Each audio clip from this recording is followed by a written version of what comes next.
And thank you, everyone. Thank you. Oh, we have listeners already. Thank you so much for coming in and supporting this conversation. And yeah, I'm excited about today. Always. It's always a pleasure to do the show with you, Zeno. Always. And I thank you to everybody listening and to everybody, as always, for sending in questions and for supporting us. To Podstars, shout out to Podstars always. Thank you so much for allowing us to be part of that Yeah. beautiful group of people. Also to Stereo, thank you for the platform. And shout out to Grandma Waters. She's going to be 98 next Thursday. Happy birthday! Happy birthday, Grandma Waters. All right. So, yes, thank you, everybody who's here. We'll start with T1984. Thank you for joining us. Hello, hello. Hope you're having a great weekend. Yeah, and I hope that we have a as usual have an amazing show today. There's so much to talk about today. There's so much to explore. And I'm very happy today because of well, I'm happy because it's Saturday anyway, and then we're having the show, and I'm having this show with this gorgeous woman here. Oh, stop. It's true. Anyway, but true. Having said that, there's something that happened in France yesterday. I think it was yesterday that actually excited me, and I felt like I'm going to start the show today just talking about it a bit before getting into our question. There was this woman. She's I think she's 40 years old now or something. And then she was abused by a man who was her stepdad at the time, and abused for years. And the man was arrested and taken to prison and imprisoned for 2 years, I guess, for abusing her. Yeah, and then the man was released after 2 years, and the man returned to the family home and then got her pregnant. Oh, Jesus. Ouch. And so in other words, the abuse continued, and then the stepfather now became the husband for some reason. I don't know why. I don't know how, but the stepfather now became the husband and kept on the abuse for more years. She gave birth to a couple of kids, and then finally the man made her or turned her into a prostitute, and the whole story ended up with the woman shooting the man with a pistol and killing the man. And she was arrested a year ago. She spent 1 year in remand, and so the case was brought in court, and she was sentenced to 4 years, but 3 years were suspended, and so therefore she was allowed to go free. Mm-hmm. But I just feel like I felt so much relief when that woman was allowed to go free. And Absolutely. Yeah, I felt so much relief, and I want to say to those the abusers, those who abuse people, you never run out of luck. No, that's not the right word to say. You would run out of luck one day. For those for those who are being abused, speak up. Do not stay under some horrible abuse. Speak up. There are people, there are agencies, there are bodies, there are friends, there are people who will listen. Because sometimes you think nobody will listen you and nobody will listen. But trust me, someone would listen. Someone would hear you. Someone would believe you, and someone would take up. Do not let it get to that point. Just speak up. Go find some help. And I think we've talked about this a lot in this show about going out and finding the help that you need. I just felt I should start up with that. Absolutely, and it is always good advice to try to seek help for yourself. But I'm just gonna kind of play devil's advocate here. The thing of it is that when you're not abused for years as a child, as a teen, as a young adult, and you are being, if you're somebody who hasn't been sexually abused by somebody that you trust or a family member, how it's hard for us to put our minds into that mentality, and to try to kind of say, oh well, what's rational, what's a normal, quote unquote normal thing to do, which to us would be to get help. But I think when you're so deep into that situation where somebody has been mentally, like, these people that do that manipulate and harm and abuse, their mental game, their mental chessboard game is so freaking strong that we can't imagine, right? So mm, as a young female, to try to comprehend or try to maneuver through mm, that kind of abuse, I can see where if she was feeling like she had nobody loved her, nobody, her self-esteem was worked on, because these abusers are very good at just ripping you down to your bare studs as far as emotionally and mentally and spiritually, right? So mhm. even though, we say, yeah, go get help, which is always the right thing to do, because there are so many things available to us now these days, especially with social media, being on the internet, being Mm, able to, there's so many different groups and facilities. I just think, as the person that's abused, once they're in that dark pit of despair, it's very hard to try to figure out where to go and who to talk to. So I don't know. I know what you're saying, and I feel sorry for, and I'm glad this woman was freed. Although I yeah. don't, although part of me, half of me is like, yeah, girl, you got him. Good. That's what he gets. But the other Ah, half of yeah. me, the other, the other Me half of too. me, the Me other half too. of me is like, you can't do that. Like, in a civilized society, Ah, you have to be in control of yourself, even though you've been harmed and abused by this person, and true, reach out true. and get help. So yeah, I know exactly. True, true, true. Yeah. Because I was watching something that's on the news in Nigeria at the moment, where a young girl murdered a man, and I think, and when I heard her talking to the press, I just felt like I want to travel to Nigeria and represent this girl in court. Like, I just want to go to court and Right. represent her, because I know the situation that kind of perhaps resulted to that murder. And I just listened to her and I could sense what was happening. But again, let's leave the detour and let's come back to questions, because we have a time constraint today, but we Yes. have lots to talk about. So let's Now we start with have to our. go back. We have to go back.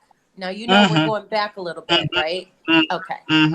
It's right in front of me, Okay. and um and we have this question that came from a woman, and she said, "This question is for the lady on your show."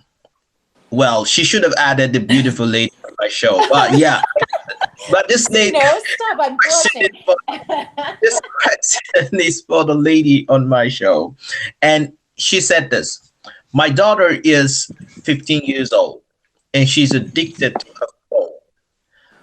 My boyfriend saw her profile on a site where she was sharing obscene poses. Well, I'm wondering what your boyfriend was doing on that site anyway, but let's Yeah, leave. But that's a while I was subject for another day. but while I was mad, and she actually kind of like read my mind. While I was mad at my boyfriend, wondering what he was doing on that site, I knew my anger should be directed at my daughter. And then she now asked, "How do I help my daughter? As it stands, I'm barely able to talk to her. She's always in her room. It is frustrating."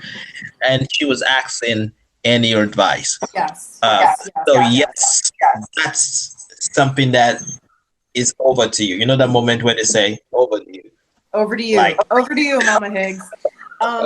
First of all, let me just say, I know exactly what she is going through, and my heart goes out to you, because these situations, this situation to be in, it's never, you just, it's very confusing. First, I want to say, and I see in her question where she says, I know my anger should be directed towards my daughter. Um, please don't be angry with her. Listen to me. Um, ex- teenage girls especially, but teenagers, when, you know, they're exploring their sexuality, it isn't the same as when we were growing up. You know what I mean, Zeno? Like Tell me. the pitfalls and the perils and the problems with social media and the internet, it's very difficult for kids these days, you know, because it's just so everything is just so accessible and in their faces. Like before, like when we were growing up, you know, we had like, and especially me, like as an older, as the oldest one in the room, Yeah. we, you know, we would like exploring our sexuality. You know, you would have to like, I don't know, like for me, it was like sneaking behind the ice rink on a Friday night and Mhm. kissing a Mhm. boy, or you know, boys, you would have to go to the grocery store and like have maybe one of your older friends buy a dirty magazine, you know, but it's not like that anymore, you know. Um, so And you first had of to all, sneak around looking at it, like had to put yeah, it yeah, on the table and stuff like that. Yeah. exactly. You had to see. This is just everything is right there at their fingertips. Now the sex, what I say is like the sexual ante has been upped big time for kids, as a parent, it's freaking terrifying, especially if you have daughters. And I always say I have one boy and three girls. And I always say I would raise 1,000 boys over one teenage daughter any day of the week because it is grueling. But if you'll indulge me, Zeno, I would like to give this lady and our listeners a little bit of a backstory, if you'll allow me. You're free. Okay, my three older kids I didn't experience this with, but unfortunately I have experienced this with my youngest child, my daughter, and you know, Zeno, you and I have talked, and you know the history there. Mm. Um, it's I think it's made even worse and more difficult when you're a single mother like I was, and it sounds like this lady is, and you know, not having a supportive male role model for her, or her father being in the picture at all. Now I just want to say, when my daughter was about 14 or 15, she had this best friend. I'm not going to say her name because actually this was kind of a high profile thing that happened, even though we live in Ohio. This young girl, her best friend, was so beautiful and so charming and so sweet. And she used to sleep over the house all the time. And I just loved her to death. And we would talk about boys. But the problem is she was drop dead gorgeous, and she was posting provocative pictures of her on social media, you know, different Snapchat, Instagram. And she was running with like in circles with older men, right? And it was like she had followers that were in the NBA. She had rappers that were following her, up and coming rappers. She was just gorgeous. But see, these kids, their bodies look like they're grown ups, but their minds aren't developed yet. There's still so much, and she had so much potential. Now her father was a big deal in Miami. Um, with questionable connections. I'm not going to go into that either. But she used to be sleep over our house, and my daughter was very good friends with her, and she was just lovely. And this one day she was down in Miami with her father, and she was visiting family and that, and she posted a picture of herself, a video of herself on Instagram in her bikini at the pool. And she was smiling, and the caption was like, you know, just going to forget all of the haters and the drama and just going to live my best life. So happy today. And it looked like she had bruises on her face and on her eyes. And the next day,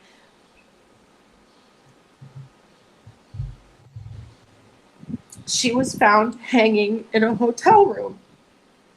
And they ruled it a suicide, but I was never convinced of that. I knew in my heart that wasn't the truth. And one of the rappers that she was known to go with, that she was known to be very close to, actually wrote a song about her.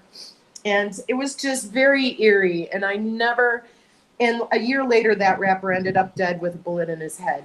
And my Wow. point is this: as a teenage girl, they just don't understand the wolves out in the world, Zeno. You know, they Yeah. just don't see it. They're posting these pictures because of whatever reason, self-esteem issues, or to get the likes, or because of competition with, or just body image problems. But they don't understand that when they're posting these pictures, these sexy photos from the safety of their bedroom, right?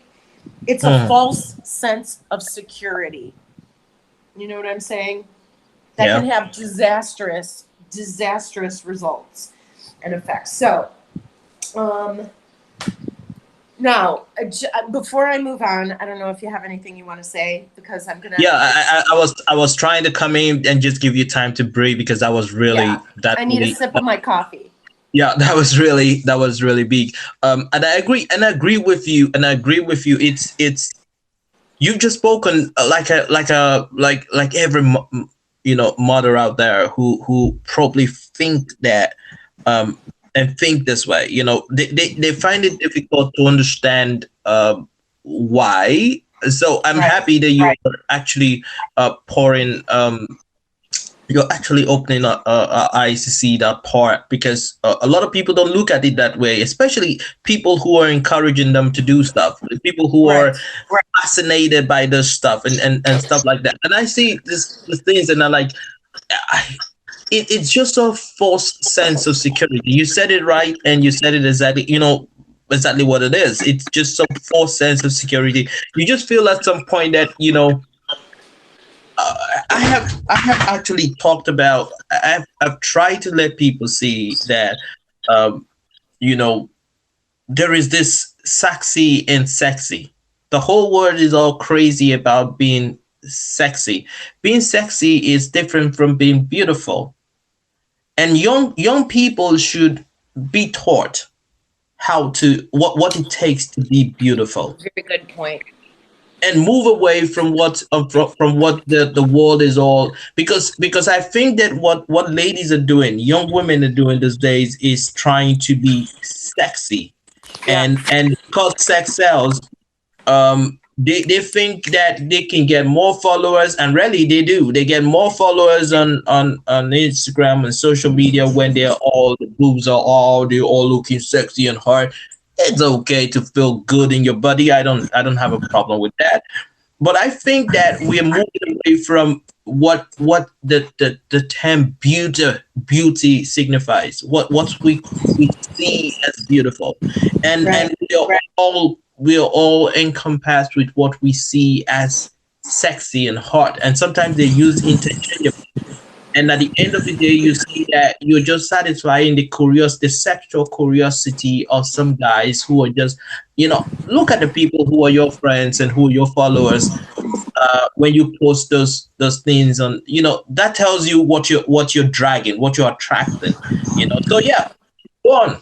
I agree with you Okay. 100%. So that all being said, I just want to say to this woman and ask this woman, please speak to your daughter, but approach her with calm and loving intention. Like suppress that feeling to be angry or to shame her, because if you do that, she will never open up to you again, and I mean never, and it will snowball.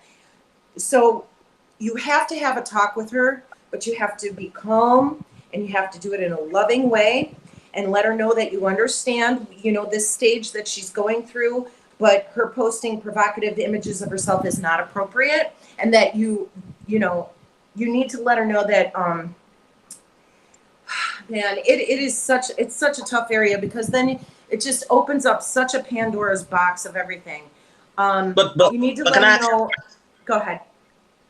um the part about um parental guidance, like the part where parents actually get to control what their kids do on the Yeah. internet. Yeah. Uh, Tell me about that. How effective Well, does that actually because I think that sometimes it's counterproductive productive. as the It can be. Like if you yeah. push them So too much and put too many rules. But see, mm, that's the crapshoot. That's the that's where you are. You're caught between a rock and a hard place, because if you don't do anything, it can lead to. But this is what I was going to say, and that is one of the things that can be done. You can implement parental controls on whatever device your daughter has. So if you don't know how to navigate, which I am garbage at technology. I was terrible at that. I trusted my daughter too much. She was isolating herself in her room too much. And it snowballs and you don't even see it happening. So my advice is, don't let it go. Be vigilant. Get the parental controls on her device. And if you don't know how to navigate through the steps of how to do any of that, either Google search it or go to the provider, like whatever, go to Verizon, go to Sprint, and ask them to walk you through it, but be vigilant. Maybe implement new rules, like say, listen, here's what's going to happen, because I have to punish you because of, you knew right, this was wrong, you did this. So I'm going to keep your phone when you go to bed at night. Like if she goes to bed 10 o'clock, whatever, I keep the phone gets shut off. I keep the phone, like a new rule in the house. But I don't know, in an extreme situation, I would just get her a flip phone and say, you lost the privilege of having a smartphone until you show me that you can be responsible, and you prove to me that I can trust you more. Here's a flip phone. At least you can contact your friends and me, right? But you have to stay calm, but you have to talk to her, and you have to let her know she's not in trouble per se, but that you are very concerned, and you want to have a conversation with her and listen to her. You have to listen to your daughter. Suppress the urge to interrupt, because I know many times I would do that with my daughter, and it would end up in the conversation would just get volatile, and then she was screaming, I was yelling, she would go in her room, and then there was nothing that would ever be, worked out. Nothing was taken care of, fixed. It's just, this is very hard. I know this conversation. And I think at some point, I really love women who kind of like vibe with their daughters, like they're, sometimes you see them and you're like, oh my God, like, is he your daughter or your friend? Because they kind of like vibe like friends, like they kind of talk stuff, like, so there's this mothers will always see their daughters as the kids, the children, and stuff. And so when they start pushing the boundaries and they start moving and saying some stuff, and you're like, it shocks you, and then you just want to quickly, the mother mood just shows up, like, just then, I and know. you just. If that knee-jerk reaction, you have to suppress And you it. just like, I can't remember. I don't think that there was any time where I got to, well, I'm a guy. I don't know if my sisters had that conversation with my mom, but I don't think that I would have been comfortable talking to my mom about girlfriends and stuff like that at that age. I don't think so, and I don't think my mom actually encouraged such kind of conversation, because it's like, my God, you're 15 years old and you're thinking about a boy. Are you kidding me? Like, seriously, that kind of thing. So when you kind of create that environment where it makes it difficult for the child to kind of talk to you about stuff. So I think that mothers at that point, which is exactly what I was saying about the time difference, the difference in eras. You know what I'm saying? Like this is because something like this, sending provocative or naked or nude pictures to a website, to an app. I mean, not only is that, like, there are legal ramifications that can be considered, through all that, I mean, that's a whole nother subject. But you have to, as the mom, and as a single mom especially, when you don't have a dad where you're like, okay, what are we going to do? I'll be good cop, you be bad cop, whatever. Does this work? You have to just bite the bullet, say, I have to do this, and sit your child down, look at her and say, listen, I know this conversation is going to make both of us uncomfortable, but we have to have it. I know what happened. I know about the pictures now, and you have to suppress that urge to shame or to judge, or you have to withhold that criticism, because it's a delicate dance. You don't want to push your daughter away and have her just completely shut down, right? So you have to ask, like, the questions instead of the accusing. Like, Can you tell me what led to this? Can you tell me, like, what were you hoping to get from this? And listen and let her talk. But you know she's not going to tell you. The reason she's not going to tell you is because of the last part of the question. If you look at the last part of the question, you will see that she say, as it stands, I'm barely able to talk to her. Like they don't have this conversation, you know, Right. before Right. But now. somebody has to start it though, right, Zeno? And Yeah, she's the mom. So she but you has to cannot. take the door off the hinges of her True, daughter's bedroom. true, true. She has to say, listen, whatever her daughter's name is, Ashley, come into the living room. I need to speak to you. Sit down, honey. I love you, but I'm concerned. And these are my concerns. I know about this. Now, listen, I'm not mad. I just want to understand where your mind is at and what's going on. I am mad. Now, I am very mad. you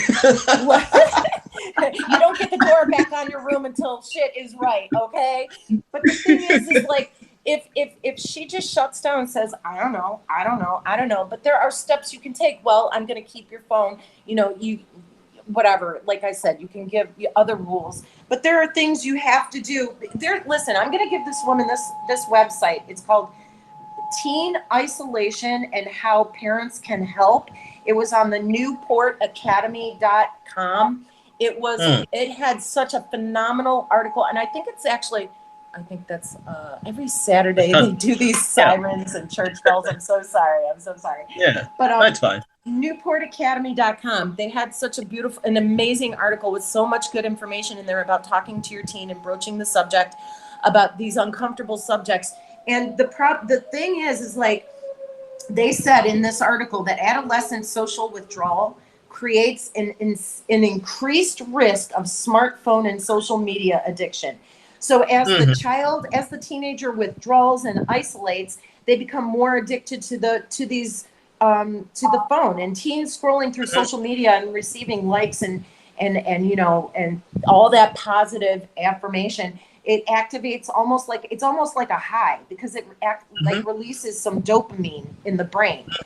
So the frequent use of the smartphones and social media, it can what did they say? Oh, it like rewires the developing teen brain to constantly seek out that immediate gratification.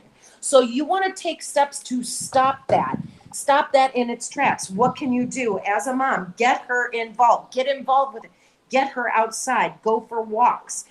Get her involved in maybe volunteering with like the local animal shelter or an elderly, like volunteer with the elderly or read with kids, do story time at the library. Get her involved in events, in city events at the library or whatever, but get her outside. Maybe plan a mother-daughter coffee day, like where you go once a week and go have coffee and donuts. For me, it would be lots of donuts and sit and talk. And cakes, get reacquainted. Yeah. But you know something. I was thinking that I think I said this in one of the shows. I think 2 weeks or 3 weeks ago, where I said that there was this lady who told me, "Hey, I just got my daughter a television in her room so she can be in her room watching TV." And I'm like, "What's wrong with the TV in the sitting room?" And I was like, "Oh no, I just wanted her to have her own space and stuff." I'm like, "Oh, you're caught in trouble because when you do that, what you're doing is you're isolating this girl." Yeah. And once you isolate this girl and put her in her own space, it's difficult for her to you're just creating trouble. You can't put that toothpaste back in the tube, man. You can't. It's impossible. That's true. True. So almost impossible. So I think that from in addition to what Mama Higgs has said, I think that it all boils down to creating that communication link between you and your daughter, and you must not start on the offensive. So it's not about going out and saying, "Hey, I saw what you did," and act like Zeno and say, "Hey, I saw what you did." No, don't act like Zeno. Act like Mama Higgs. No. Listen to exactly. me. Listen to me. Don't attack her. She feels attacked. Sometimes you just run away.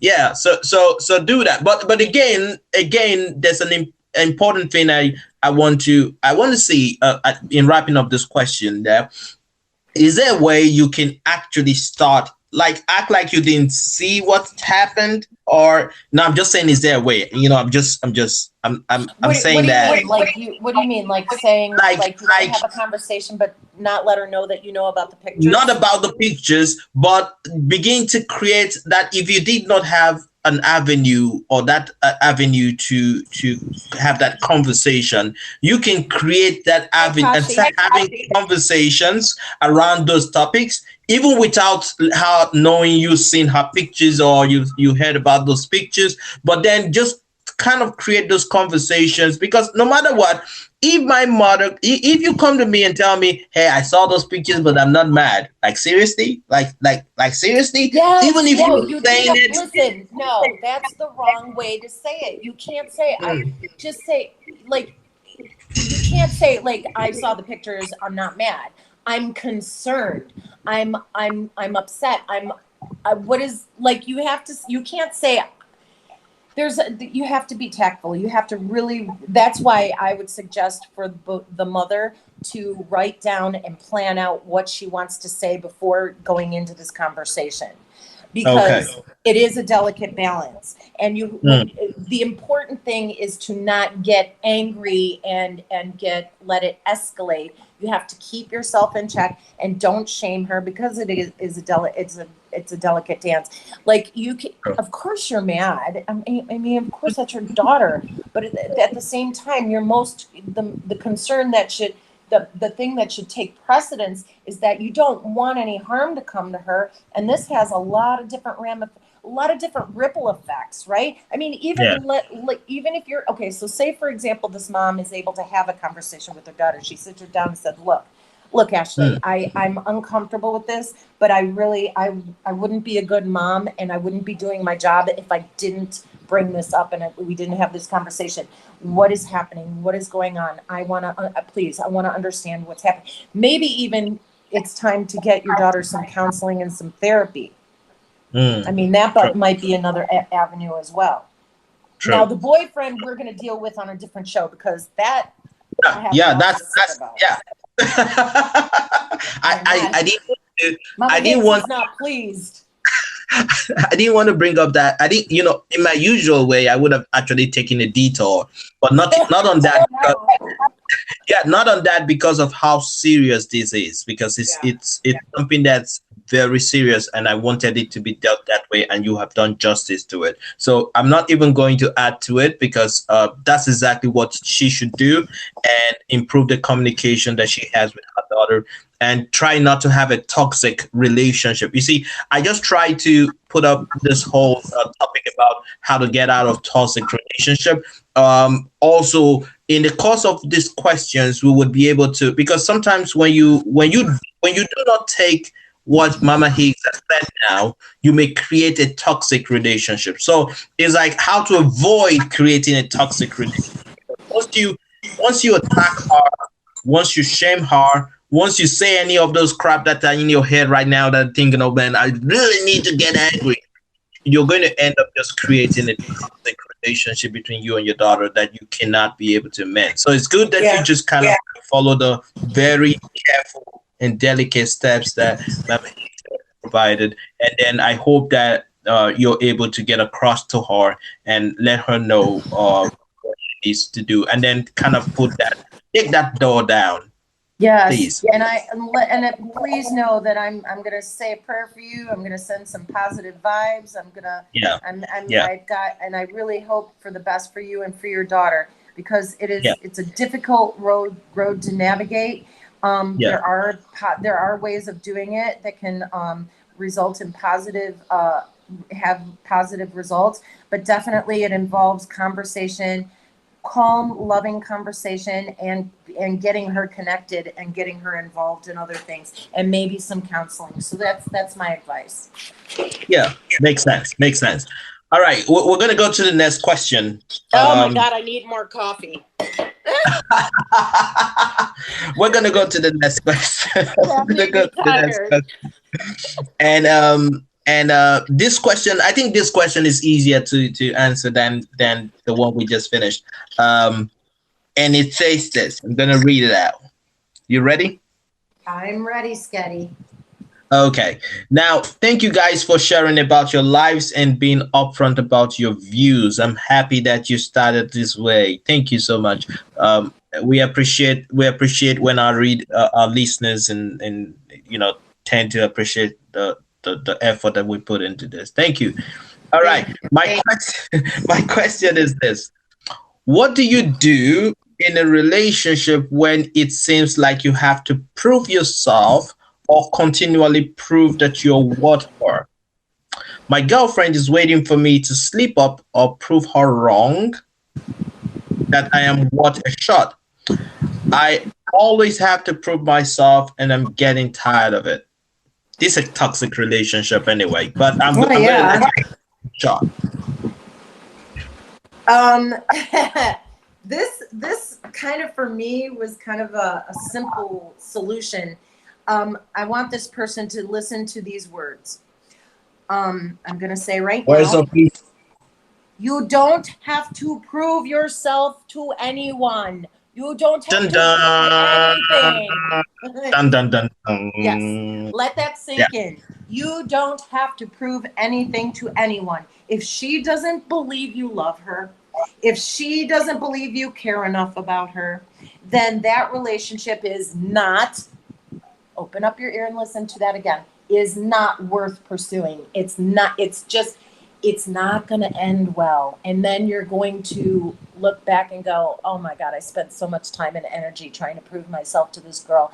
Nothing I did was good enough. Why did I do it? What a waste of time. Get out now. Yeah.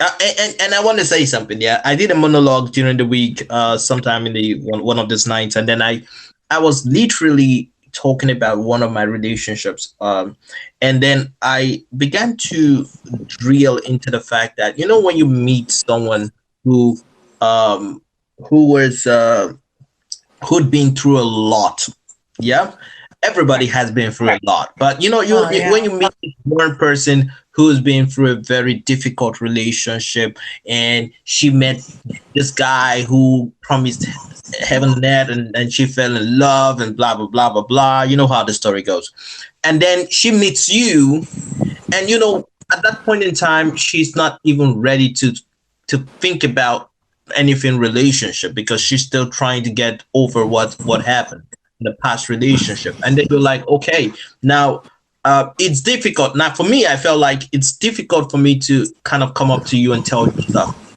tell you, hey, I'm different. He'll tell you, oh, because that's what everybody says. So Right. I decided to do something different. I decided to show her that I was different, and I decided to kind of prove myself. That's the word in quote. I decided to prove myself and try to earn her love. Yeah, earn her love by by trying to show, not just say it, but trying to show that I'm not like the other guys. That worked for a while. In fact, that got her to change her mind from not going out with me to going out with me because she began to see that this guy's different. This guy is really serious. This guy is this and that and that. However, it becomes a problem when you have to continually do that. Right. You did that. I did that just to get her to see that I was different. Yeah. To get her to see that I really mean this and I'm serious about this. And I wanted this because at that time, I really didn't want to play around.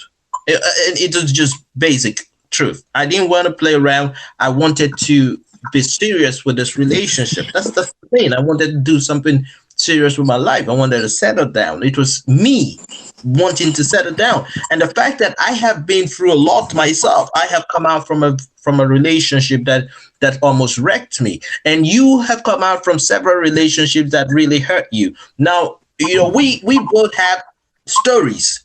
Now we can either come together and trust ourselves and say, hey, this is me, this is you, this is where we are, and this is what I want to do. What is it? Do you want to join me on this? Or is it something you want to get involved in? It is nice at that point. But when you continually feel like you have to prove yourself all the time, like Mama Higgs just said, it is toxic. It is a relationship that you should get out of, because it doesn't serve you when you're always the one trying to prove yourself to this girl, and she's just waiting. And you know the funny thing is that I think, Mama Higgs, and you may say this isn't true or it is true, or but I just think, and I think a lot of guys can relate to this. I think that ladies think that guys have that gene or that trait of cheating in their bloodstream. That every guy at some point is a cheater. Mm-hmm. And yeah. Again, you're going off subject, but continue. I know. I'm only just saying that. I'm saying that to say this. I said that to say this because they think that guys have this strain of cheating in their bloodstream. They think that every guy is gonna cheat, and so they are waiting. And when you come to tell them that, hey, I'm not a cheater, I'm not one of them, I'm not like them. Wait. Zeno. And when you tell them that, hey, I'm not this, guess what? They are waiting for you to sleep up. They're waiting for that moment where you just do something. There's just this call that came at 2 a.m. at night. I told you. Or that moment where you just kind of like need something like. There's a very simple solution for that, Zeno. Don't fuck up, okay? Yeah. We're trying, man. We're trying not to fuck up, but it's a very simple concept. Just be perfect. Be everything we want, and all is right with the world, man. I don't know why I can't get that. Listen. I can appreciate what you're saying, and I think more often when you say these things and when you are trying to express this, you should say most or some. You should kind of put that in before all, because it's not all women, because I know a lot of women who cheat like mofos, and it's no matter who it is, if it's the man or the woman, it's wrong on any level. It's wrong to cheat. Just get out of the relationship and then move forward into a new one. That's all. It's a very simple concept, yet it's so hard for so many people to do. But can I just say one thing, coming back to the question about this person feeling like they have to prove themselves constantly and doing all that work? What a wasted effort. Like, it's going to drain you. This relationship is going to cause you so much grief, and you are going to feel like you have to constantly prove things to her, right? Like, it's going to drain and zap the life out of you. It will suck the life out of you, because it seems like she's an extremely needy person. That's what it sounds like off the rip for me. So my advice is get gone real quick. Yeah. But also, here's the thing too. Even if you decide to stay in the relationship against my good advice, honest judgment. Yes, exactly. Even if you decide to stay in that relationship and you go ahead and waste your energy and spin your wheels and trying to prove yourself day after day that you're worthy, that you're good, that you love her. I mean, when is it all going to be good enough? I mean, at what point it seems like it's never going to be good enough. And even if you do say, hey, look, I did this for you. Look, I did this. Isn't this good enough? She's always going to dismiss it. So leave and find a relationship worthy of your time and efforts. I mean, if she thinks that, I think like someone like that who wants you to constantly prove your worth and your love to them, they think that they can change you into what they want, right? Like, okay, well, you need to prove yourself. Because you're not exactly what I want, and they want to change that. And what is that? That's toxic. That's a person that is making all the demands, and then you're doing all the work, and then where's the happiness in it for you? Nowhere to be found. So leave. Yeah, and I think that the only person you should be proving yourself to is yourself. Absolutely. Like, that's what I think. Absolutely. That's what I think. 1,000%. I mean, if you want to make improvements in your life for you, for your health, Mm-hmm. for your to grow your mind, your spirit, your health, your wealth, all of that.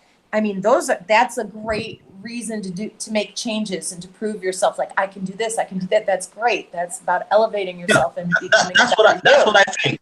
That's what I Yeah. think, because most times I tell people, I say, it's crazy trying to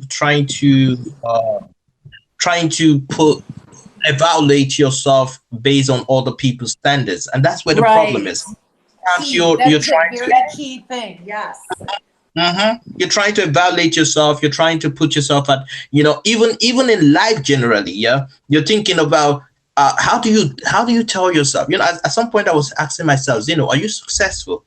And then I said, I don't think so. And why? Because I'm trying to evaluate success based on other people. Like you look at your neighbors and you say, hey, that's a standard of success. And so you're like, since I'm not at their standard, I'm not successful. But if we begin to change that dynamics a little bit, like switch that script a little bit and say, well, I determine what my level of success, or what the level of success is, and Yeah. then I determine when I reach that level of success. Because sometimes moving from point A to point B might be big success for me. It may not be success for anybody else, but I knew what it took me to get from point A to point B. So if I could get from point A to point B, I have been successful, and it doesn't have to be like on the same level and standard with other people and the way other people seek success. But for me, man, I've done well. It may not be what I want to be, but I'm not where I used to be. And to me, that's success. And so we should all tend to see, place that evaluation, place that standard, our own standard, not other people's standard, but our own Right. standard. Because To you make a meet very valid point. Like, you're being able to move from point A to point B might be a huge, like, improvement, and might be just really, like, you put in the work and you're very a proud moment for you. And another person that you can never really measure up to their standards might look at it and go, yeah, that ain't shit. Like, what are you so proud of? You know what I mean? Mm, So true. the thing is, honestly, for me, reading this question from this person, you're with the wrong person and you need to get out of that relationship. And I agree. Amen to that. Boom. Now let's move quickly to the next question. Okay. And This but one wait, enrages. before Can I just say, can I preface this question with, I am enraged by this question every time I read it. wait, So before I read this question, I just yes. wanted to say, I just wanted to ask, do ladies feel the need? Well, before I read this question, there's a question I wanted to ask you in the previous question. Do ladies feel the need to prove themselves in relationships? Does that happen? Because this for the guys, I know sometimes we do, but do Oh ladies God, yeah. also?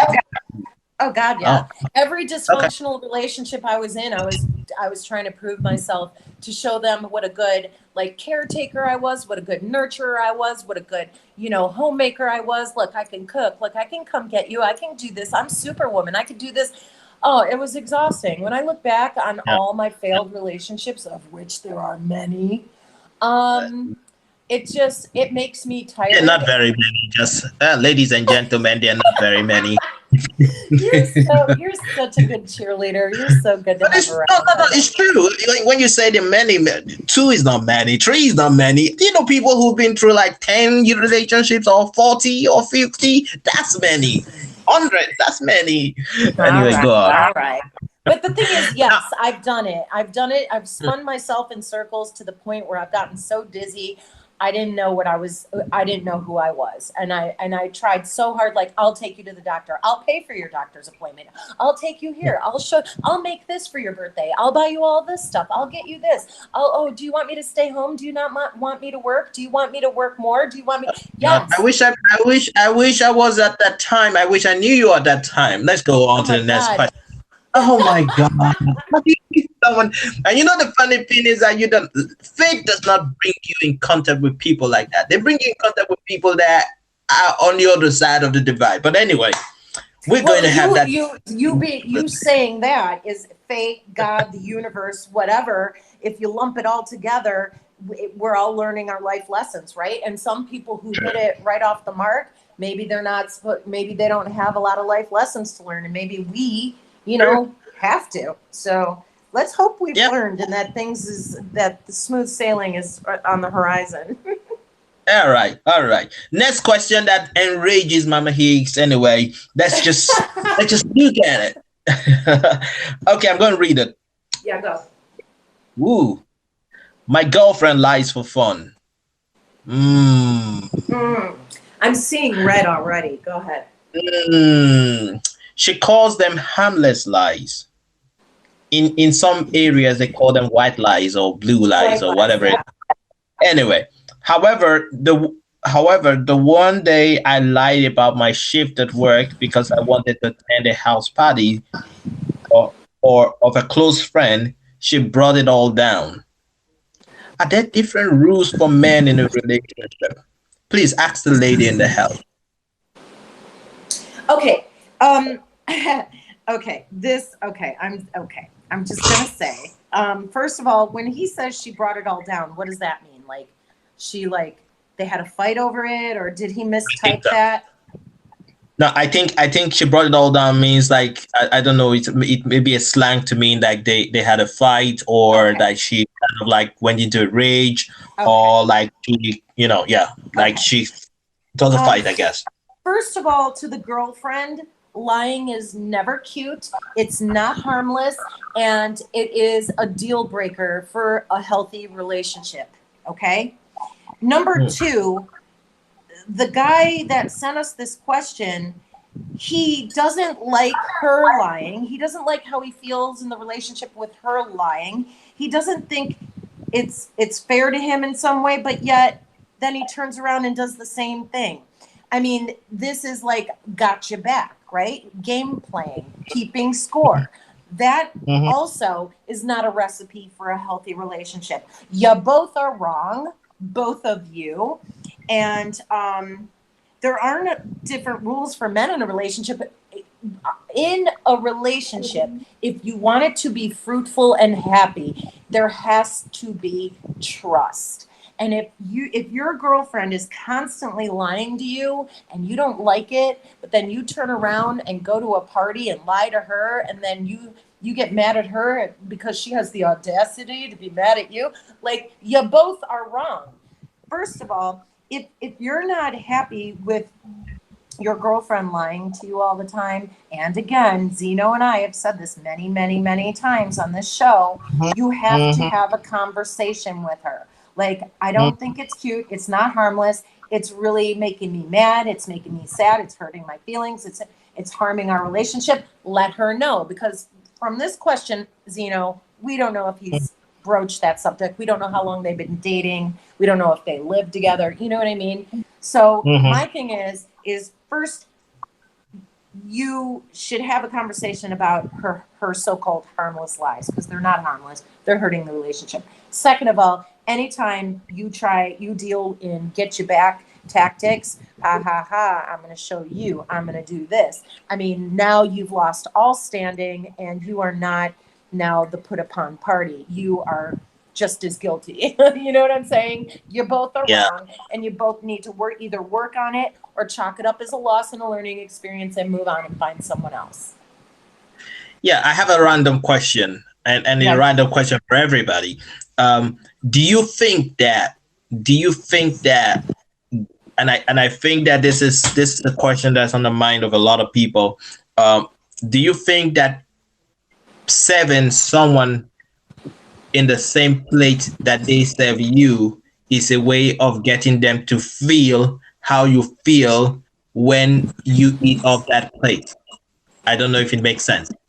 No, I know what you're saying. Like, listen, I'm going to do this, and now you're going to serve them a plate of, the exact same shit that they've been serving you, and see how they like it.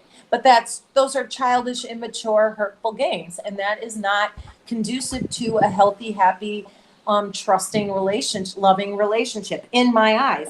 I understand the desire to want to do that. I do. I get it.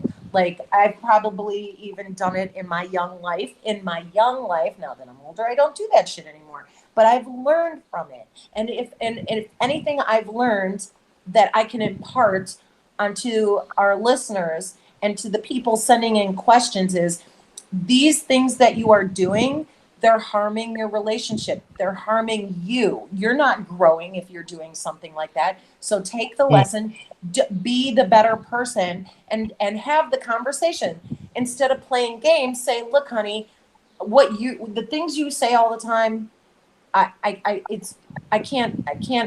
don't understand why you lie, and it hurts. It's hurting our relationship.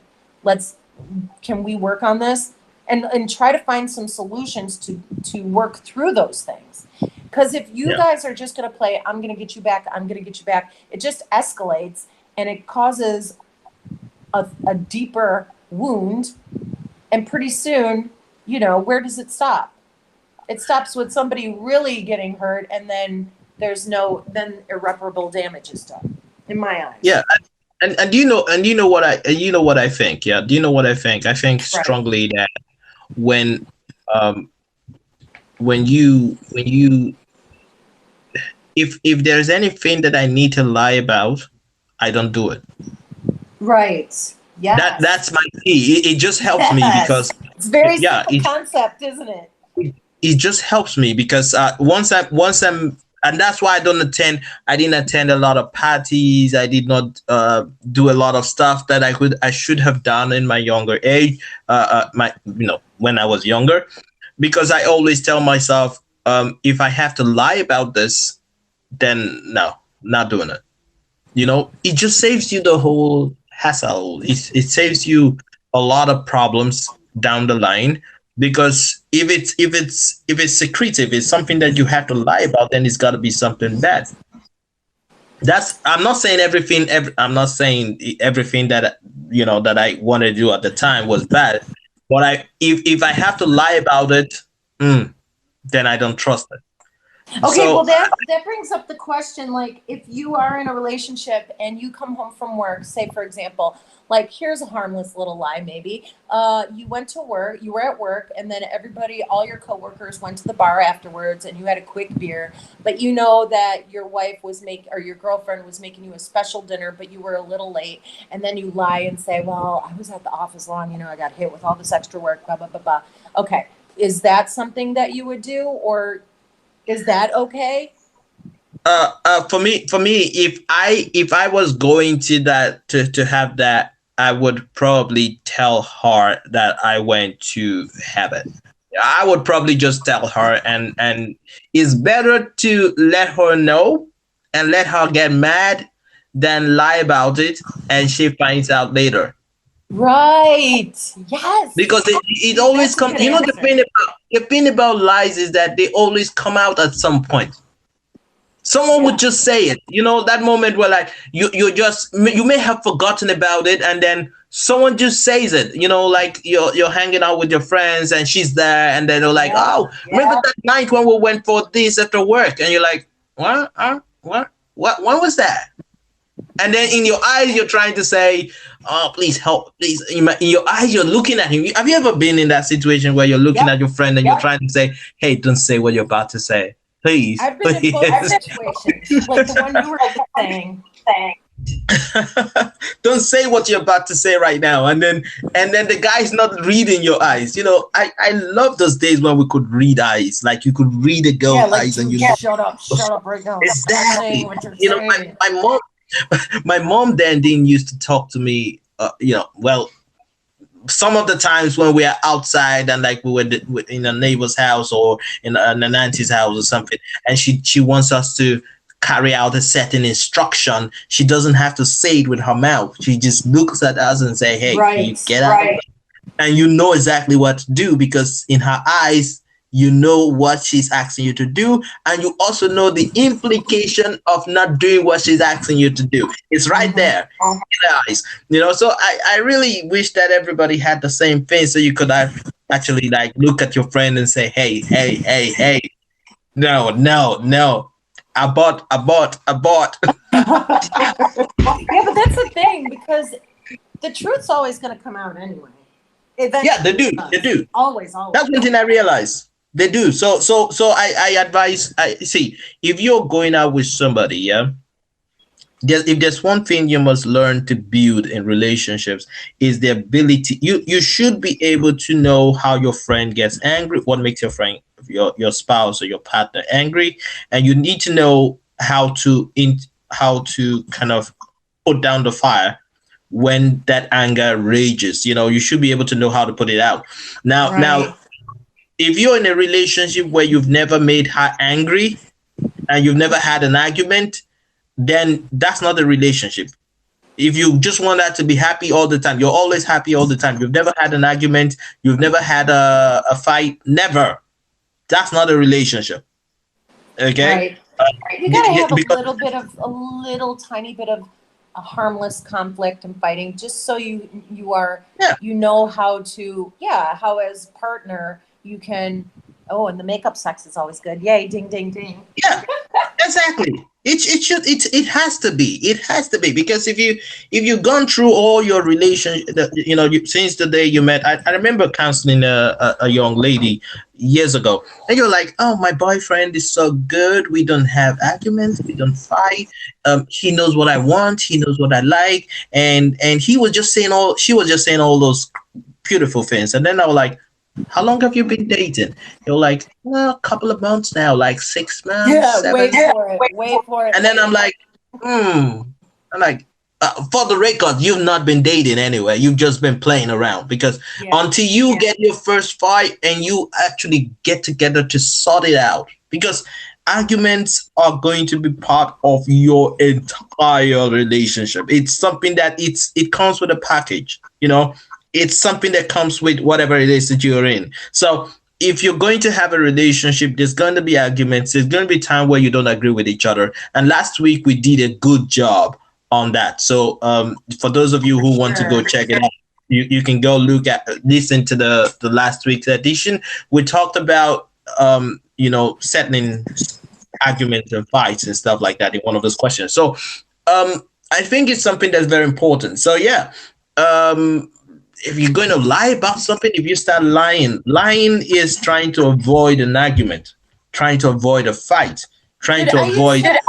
I used to have this friend that I worked with at the bar, and she would tell me, this was so crazy. She would say to me, okay, Mama Higgs, I was with you last night. I slept on your couch, and then you drove me to work today. And I'm like, all right. Because I was like, what's going on? And she'd just be like, okay, listen. Because she was like, banging some other guy, and Mhm, stepping out on mhm, her boyfriend. And then I'd be like, mhm, are you serious? Like, that put me in such a hell of a position. You know what I mean? As a friend, mhm, because, mhm, they make you, decide and have to, like, almost like between being a good friend and your mhm, sense of honesty and, who you are, your integrity, right? Like, it was mhm. terrible. And I was always like, just, I hope, please, God, don't let this guy ask me what Lisa did last night. I don't want to have to lie. Like, I want to continue being a good person. I want to get into heaven. You know what I mean? I mean, it's such a And horrific sometimes it thing. doesn't. I remember. You just made me remember a movie that I saw. And the guy actually had another girl over, and so the girl left her panties in the bathroom. And when the girlfriend showed up, the girlfriend saw those panties when she went to pee, and like, who's got these panties? And you know what? He said, "Oh, I bought them for you." I And it was knew like, it. I knew and you they're were not, going to and say they're like, that. they're not new. They look used, and you're like, yeah, I bought it from a used, the shop where they used to sell used or whatever. And he Yeah, said, like what shop is Salvation Army. Yeah, yeah, yeah, yeah. yeah, and he said, "What shop is that?" And then he said, "Okay." He said, "Give me the number." And so she picked up the phone and called the shop. Guess what? Now, when the guy who was in charge, like, of the sales that day, when the salesman, when he picked up the phone, and the girlfriend was like, I'm calling in regard to panties that my boyfriend bought." And you're like, used panties that my boyfriend bought? And the guy was like, used panties, because they don't actually sell used panties Right. in the shop. She was like, used panties? And you're like, yeah, my boyfriend said he bought used panties. And then immediately the guy knew that that Yeah, boyfriend, the whoever bro he is, code. was in It's the trouble. freaking bro code, man. And he said, this is a, and then he said, the used panties. Yeah. Did you have problems with it? Blah, blah, blah. And I was just trying to say, yeah, that we sell, and, that if you have a problem with it, you can actually return it and we'll give you another one, and blah, blah, blah. And then the other guy, the lady who was on the queue was like, you guys sell used panties? And then you're like, no, no, don't worry. It's a bro thing. It's a guy thing. And I'm like, I was laughing. I was laughing, but the whole idea is sometimes you may not. I've had people as a bartender over my years of bartending. I have literally had customers come into the bar and sit down, and they'd say, "Listen, Mama, if my wife calls, I already left, or if my girlfriend calls, you didn't see me today." And I was just like, "Okay," and man, sometimes women would call, is so and so, is Derek there? No, I haven't seen him today. Are you sure? Are you sure he's not? I'm like, I'm looking around now at the bar. I don't see him. I mean, I don't know. Maybe he's in the bathroom. Terrible. He's a big problem. He's a big problem with relationships, and I think that it goes to the very core. If you have to lie to your boyfriend or to your girlfriend, there's a problem. It goes to the very core of the relationship, and once there are, and I realized from personal experience that once a girl has lied to me on several occasions, it's just difficult to trust whatever she says. It's just hard. You have to be, sometimes you just want to ignore. But the fact that she lied about it, or she told you, those games that you use. Yes, last week we talked about the hypothetical questions, and sometimes those games that you play, and you're like, have you ever lied to me before? Those kind of questions. Questions we ask. We're playing a game, and then you're like, have you ever lied to me before? Like truth or dare, and you're like, truth, and you're like, have you ever lied to me before? And then you say, yeah, once or twice, and then it was a game, yeah. But after that game, that's once or twice stuck, and you're like, you can't go ahead and ask, when was this once or twice? Now the seed has been planted. Exactly. So sometimes when she says something, you're like, are you sure? You're asking that question not because of anything other than the fact that that seed of doubt is beginning to grow, and everything you say, you begin to like. You have to double check. I'm going to see my friend. You have to double check. I went to see my girls. I'm out with my girls. You have to double check. And then she tells you, oh, we're hanging out. I'm hanging out with my friends. And then all of a sudden you're like, and then you see a guy there in the picture, and you're like, your friends, right? There's always this doubt. There's always this feeling that she's lying about something, and then it's not. It's a toxic relationship, like Mama Hicks said, and it's something that you really don't want to do. Run for the hills. Yeah. It's something that you really don't want to do. There is no the tit for tat doesn't make sense, and lying in a relationship doesn't make sense. Once there are lies, it breeds distrust, and once there is no. Having to rebuild that trust, that once a lot of that has eroded, it's really difficult. I would not. Why? It's difficult. Yeah, true. While preparing for this, I actually said this to myself. I'm not going to go away from this question without saying this, and I'm very serious about this. When you require, or when you desire your partner to be truthful and honest to you, you must also build the heart or the capacity to accept and handle the truth. Say that again. I'm going to say it again for effect. when you desire your partner to be 100% truthful to you on anything and everything, you Right. must also build the capacity to handle the truth. Yeah. Oh, yeah. Yeah. Yeah. That is key. I had to say that Yeah. because when you show that you Yeah. have the capacity, I'm not saying you That's such if a it tells very you key point. That is yeah, that is a I freaking had to say kick-ass that because point. That's why I needed you to repeat that the second I'm telling you, man, because time.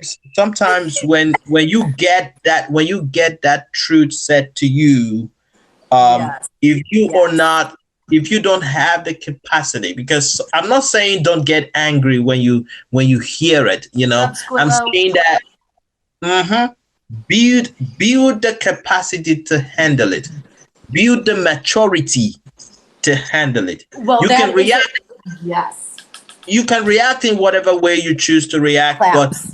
just Yes. have that capacity within you to handle the truth. Because Snapping. if a partner thinks that if I tell you as a lady, I tell you, well, hey, there is this guy who I'm hanging out with some friends, but they're actually going out to a club, and I'm Right. thinking, well, maybe I should go or not go, but I don't know what to do yet. But I'm thinking maybe I would go hang out for a few minutes and then come back home. Is that okay? And then I drop it with you, and you get into a rage. Why would you want to Yeah, go out? it's gonna make you What? less likely to want to be forthcoming next time. Exactly. Thank you. That's the Or point. or if you do tell me the truth about something, say, you know what, last night, I know I was supposed to go to my parents, but my friend Johnny stopped in from out of town, and I hadn't seen it. He called me up at work, and I went, and I'm sorry. That's why I didn't come over after work, because blah blah blah. And if I hit the roof, right? And it's Mm-hmm, something innocent, like you didn't do anything wrong. It's just your plans mm-hmm, changed. You didn't tell me mm-hmm, at the time, but I was home waiting for you, whatever. Or you said I'll be over tomorrow, or whatever, whatever, whatever. But you were honest with me and forthcoming. If I hit the roof and I make it this knockdown, drag it out fight, I mean, mm, what's to give you the incentive to want to be honest with me next time? Because it wasn't anything bad. It was totally innocent. But mm-hmm. my reaction is very key, yes, or lack of reaction, lack of overreaction. So if I said, you know what, I was disappointed because you didn't come over, and I know you said you were going to, but I know you haven't seen Johnny in a couple years, or whatever. I know you guys fell out and you wanted to repair the relationship, and I thank you for telling me. I understand. It's cool. Don't worry about it. Done deal. Yeah. And even if it's not cool, let her know your displeasure in a way that say, oh, but you should have told me. And like, oh, I'm sorry I didn't tell you, but Yeah, just really, bring you me should have told me. flowers and some baked You know, goods, and we're all good. and then we sort it out. You know, the idea is that we sort it out because no harm, no foul. Nothing was done Right. that really kind of You bring me destroyed the donuts relationship. and you're honest with me, all will be forgiven. Exactly. You see, the idea is as long as you did not do something that really kind of broke, that went to the very core of the relationship, like Yes. get to sleep with Johnny and then come and tell me I slept with Johnny. Don't tell me that shit. But Or you went to a strip club and you were in the champagne don't room tell and me you that spent stuff. $500 Don't, of our money, and you got several yeah, naked lap dances, and you don't tell did me that. coke off a but stripper's ass. I'm going to be pissed. I'm going to hit the roof. Yeah. I'm but going to hit the roof. other than that, Other if than you that, though, everything's cool. yeah, other than that, because if you're going to do something if you're going to open your eyes and actually do something that goes to the core of the relationship, Right. goes to the core of the relationship. I was in a day. Let me tell you this. I was in a relationship at the time, and I went for a gathering. It was just friends getting together, and and it was lovely until they brought in weeds, and then they decided I don't drink, I don't smoke.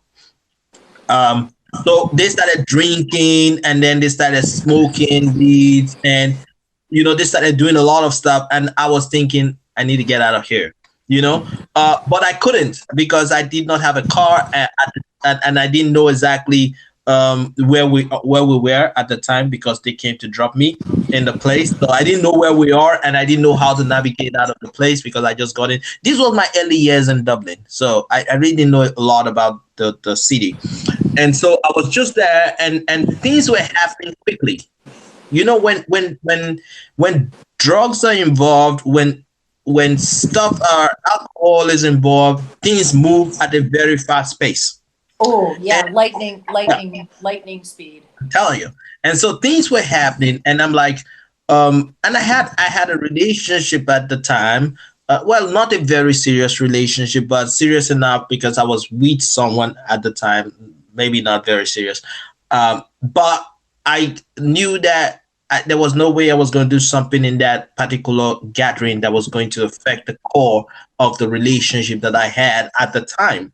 And here was a girl who was obviously very under the influence of whatever it is she's taking, and she was kind of like, she forgot she was not in a strip club, and let me just put it that way. And then things were happening, and I realized that I had to kind of switch a bit, because if I do something, I would have to lie about whatever it is that I was going to do. And that's the point. When I realized that this thing is something I cannot tell. If I'm telling this story to my girlfriend, I'm going to obviously have to either skip this part or lie about this part. And that kind of told me, man, this is not you. Right. Yes. Things you Yeah. can see, that's the thing, that you always err on the side of Of caution. caution. Be Yeah. If you're forthcoming, and like when you start a new relationship, I think that's awesome because you have a clean slate. So now you can say, Mhm. all right, day by day, I'm gonna do this right. It's a new day. I'm not gonna fuck it up. I'm gonna do this Mhm. right. Mhm. I mean, it's when you expect somebody to just be there no matter how you act or what you do, and you can say whatever you want. You just expect them to stay and accept that behavior and that type. No, that doesn't fly. And it's good that in while we're on the topic of being open, it's good that in the relationship, at the beginning of the relationship, that you're 100%. I'm not saying that on your first date or the second date or the third date, Right. whatever, but I think that at some point when you realize that this relationship is going to be real serious, and that you're taking this relationship from the friend zone and you're actually getting real serious, it's good that you kind of let open that can of worms and let him or her know of anything that he needs to know. Yeah. I emphasize on need to know. Yeah, like I Uh, was a guy 20 years ago. That's some information you may need to know at some point. exactly. All that. I There's have just some six kids. I information. have six kids all over the country. That's some information you That's may that's need an to know. information that she needs to know. You get what I'm saying? So do Yeah. not begin to say, well, she doesn't need to know about it, and then it doesn't affect her. It doesn't affect her in any way. This is a new Right. chapter of her life. Yeah, it's a new agreed. It's a new chapter of your life, but you had a past that you cannot throw away. It comes with a baggage. Like, why am I always saying it comes with a baggage? It's a baggage that comes with the person. Like Listen, it's you can't get out of this lifetime without accumulating baggage. We're human beings. It's going to Mhm, happen. But exactly. the testament to who you are as a human being is your honesty and your ability to be decent and forthcoming and reliable. You know what I mean? As a partner. I mean, that's a testament to you. If you are going into a relationship where you're like, well, I don't got to do any work on myself. Well, she better fucking change. She better do all or he better do all that. No, then stay single. Do us all a because favor and stay because single. because because you're going to need to open up and be upfront. There's some people that just won't tell. I remember, there are times you're with someone who's got a lot of stuff going on. A lot of stuff that had gone on. I know there's a new. Sometimes when we I have opened new chapters in my life at some point, and those new chapters actually meant me closing the past, like totally closing the past. However, However, I'm in a new relationship. I try to not on the first date. I don't know why I keep saying that. Not on the first date, because sometimes you come on the first date and you open those kind of worms, man, the guy will run away or the girl Right. might run away. So you don't, you know, your first date is not the time to talk about how bad your old relationship was, how Well, crazy you even like you became. said about baggage too. Like my ex-boyfriend Mitch that I've talked about on this show, Mhm, when mhm. we first started dating, I knew he was kind of a hot mess. Like he flat out said, "I'm an alcoholic and I just need you to know that." And I said, "Okay, well, we'll deal with that. Like I'll date you until I can't date you anymore, but if that's the case." But I knew his past. Like he had told me he was a Yeah, heroin addict when he was younger and he had overdosed on heroin. I knew he had some relationships where there was a female that like actually came after him with a knife. She was a bartender too. So he had like, he already came into the relationship with like this idea of how I was, because I was a bartender and I'm not the atypical bartender. I'm, there's a lot of, people associate bartenders with drug addicts, alcoholism, stealing, thieves, there's sluts, whatever. But the thing is that I came into the relationship and I thought, okay, so you were a heroin addict, you overdosed, you did these things, you were in bad relationships. Okay, but let's get together and just be cool with me. You know what I mean? What really harmed the relationship wasn't all of his baggage that I was aware of. It was that throughout the relationship, he would lie to me about stuff, lie about doing cocaine, lie about where he was, lie that he was going to yeah, come over, lie that, not communicate with me. And also, a lot of it was that he was a bigoted, racist, homophobe. And I couldn't put up with that anymore because it was just disturbing and it harmed me to my core.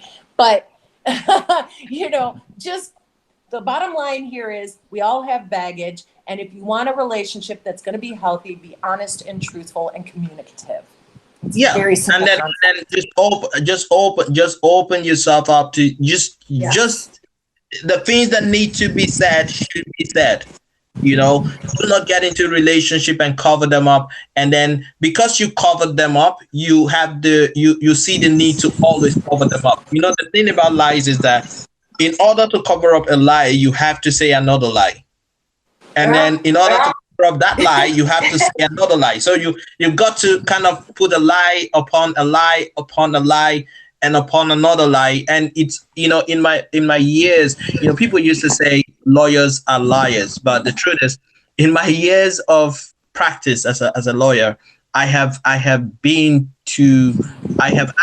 ran on the words of a client and banked on it as the absolute truth, and then went to court and ran with that story until somebody came with a contrary story backed up with evidence.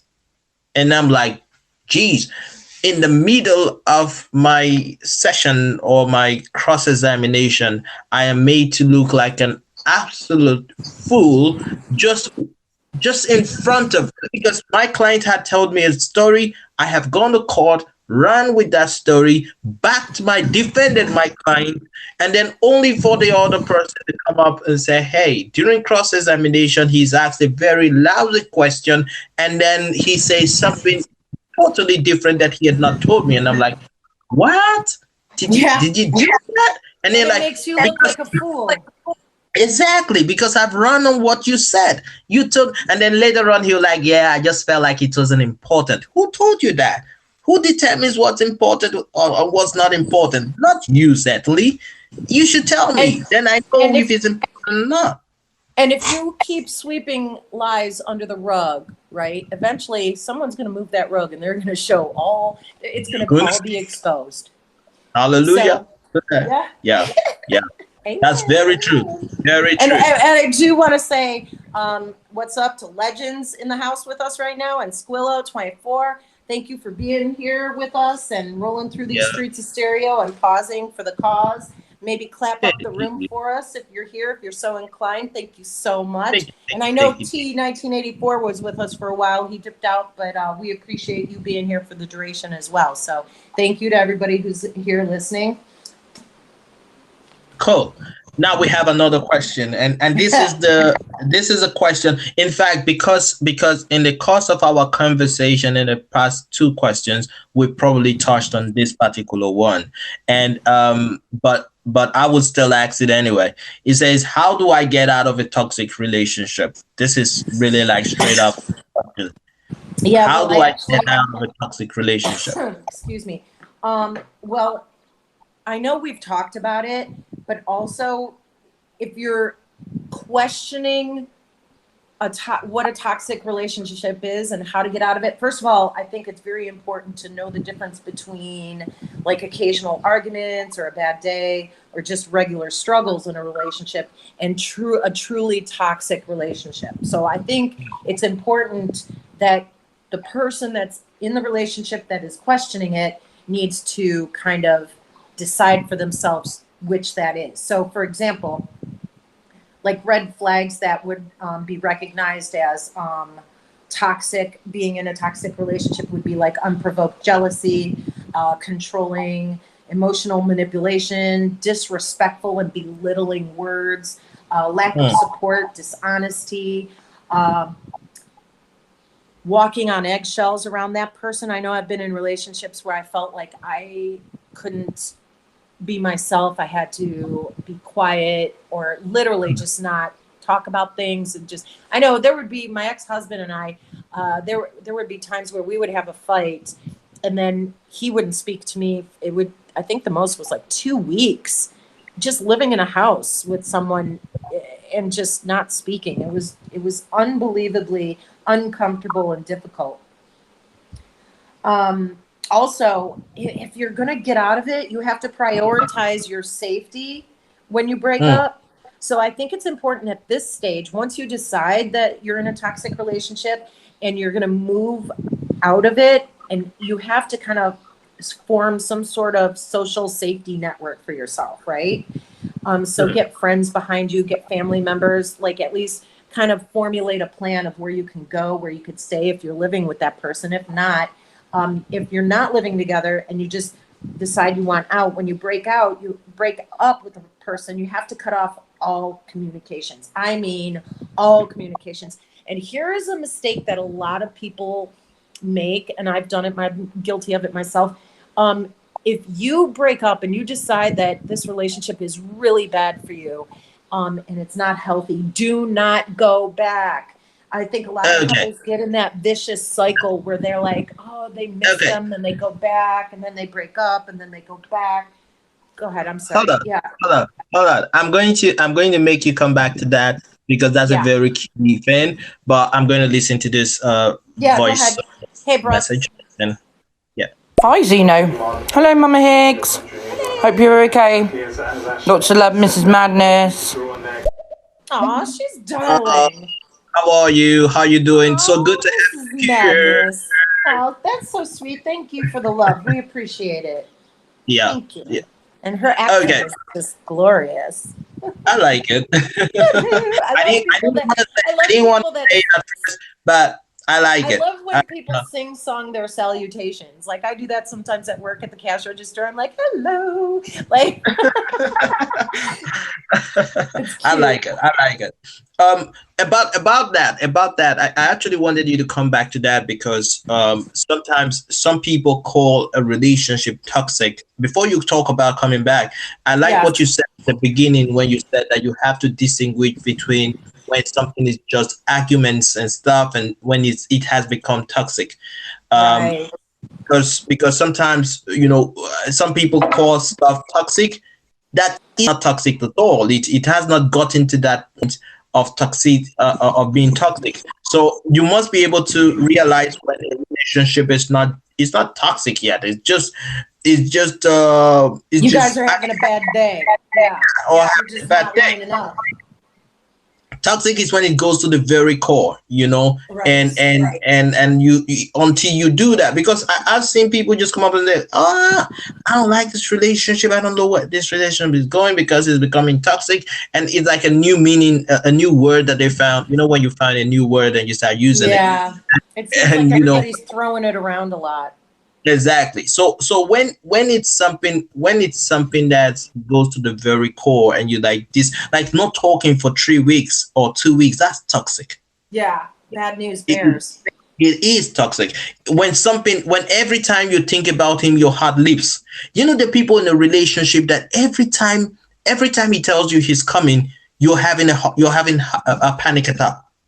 Yep. Like you just feel like every time he comes into the house, you feel like your heart begins to beat faster, because you feel like, oh my god, maybe he's going to, then it's toxic. When it drains your happiness, when it's become totally I know. you know. This is a good example. Like with my ex-husband, I at the time when we had 3 small children, all under the age of 5. They at the time, I remember specifically, he would come home from work, and now this would be like 4 in the afternoon, whatever.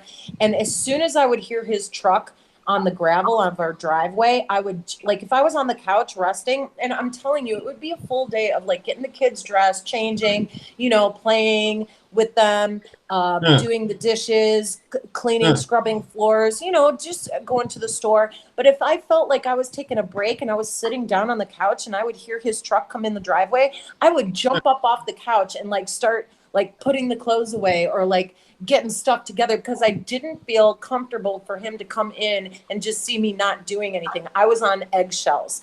That's like a toxic relationship. I felt sick to my stomach, like, oh shit, he's home. I better do something. I better be doing something when he walks in the door. And that is not healthy. Yeah, and I want us to run through a checklist, okay, of how to identify a toxic person, okay? And I'm going to do that after listening to these messages. I'm going to just run through. Listen to Mrs. Madness. Play her messages. Okay. Oh, thank you. I like yours too. When you said, oh, hello. I like that too. Zeno. Do you like Beano? Hey now, Beano. Okay. That's really good. I'm having overdose of that. I like the Beano. Oh yeah. Vino. Zeno, Mino. Okay. Zeno, the cat that got the cremo. Zeno, the cat that got the cremo. Zeno. Ooh. Hallelujah. You need to have a chat with Mama Higgs. She's not big. She's Mama Higgs. It's Zeno. He likes to play. He likes to keep it cleano. It's Zeno. He likes to keep it cleano. Thank you so much. We now have a new soundtrack. So yeah. We love everything, Ms. Madness. We love it. Thank you for that musical interlude. I'm telling you, that was really cool. Thank you so much. I really appreciate it. Yeah. And then I love chatting with Mama Higgs for sure. A lot. I get you, Zeno. All right. Now we're gonna go through the characteristics of a toxic person, and then all we just do is just go check. Okay. So now, number 1, when both parties are hypocritical towards each other. Check.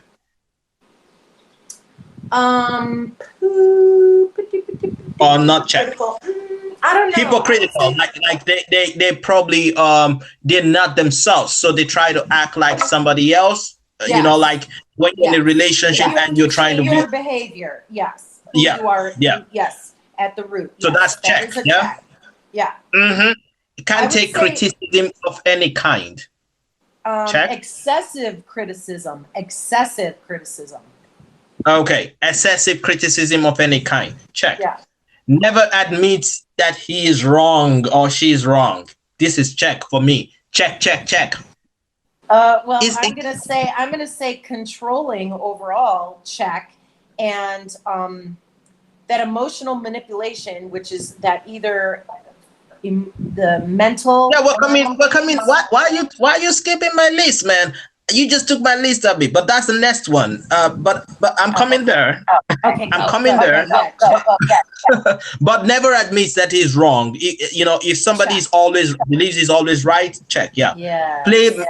plays mind games, Yes. check. 1,000%. Extremely manipulative. That's what you took off my list. But Okay, yes, fine. that's check. Yes.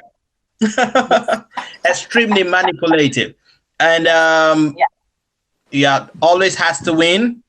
Check. Check. Extreme. Okay, I've said that. Self-serving and selfish. Oh yeah, double check. Tendency to lie.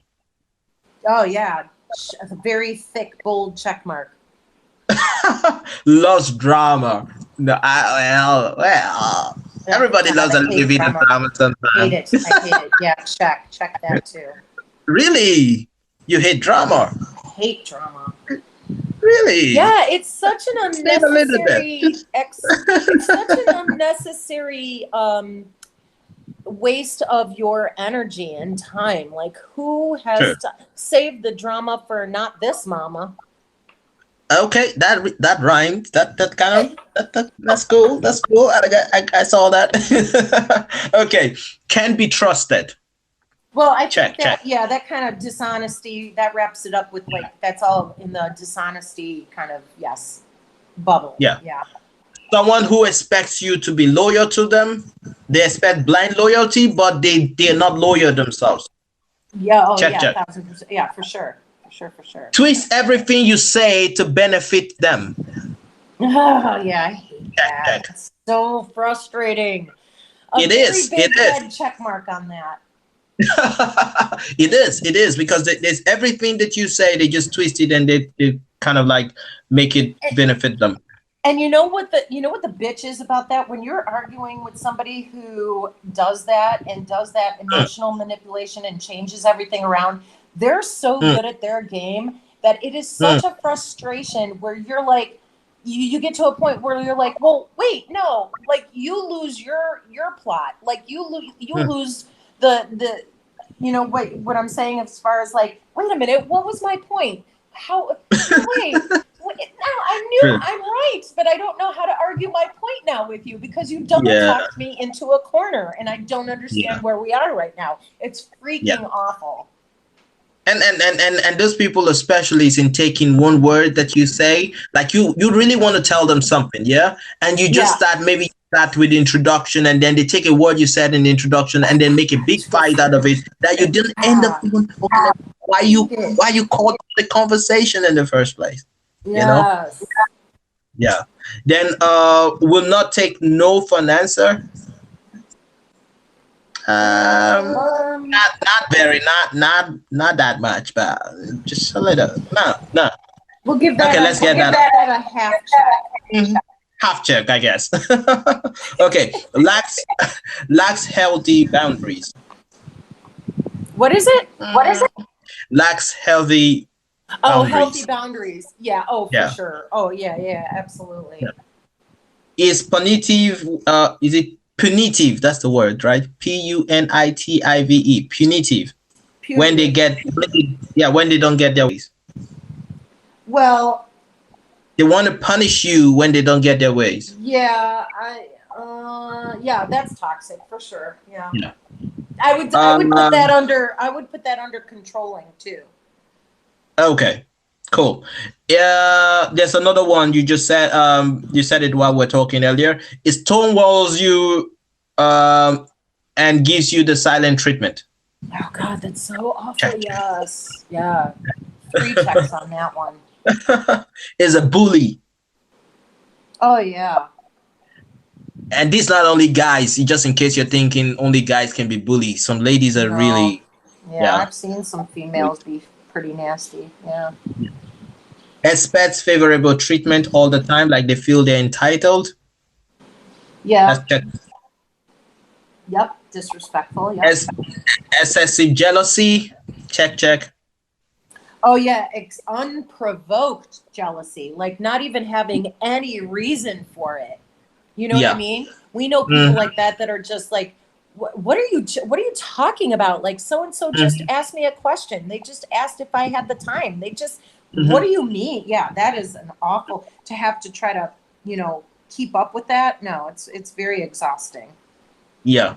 Then neglectful. Oh yeah, that's a big check. That's toxic. Then the final one is using finances to manipulate. Yeah, but like in what way would you say? Like for Like, instance, I'm not if going to buy if you a new outfit unless you lose 10 pounds. yeah, that yeah, you can put That that actually in. happened to me. Yeah.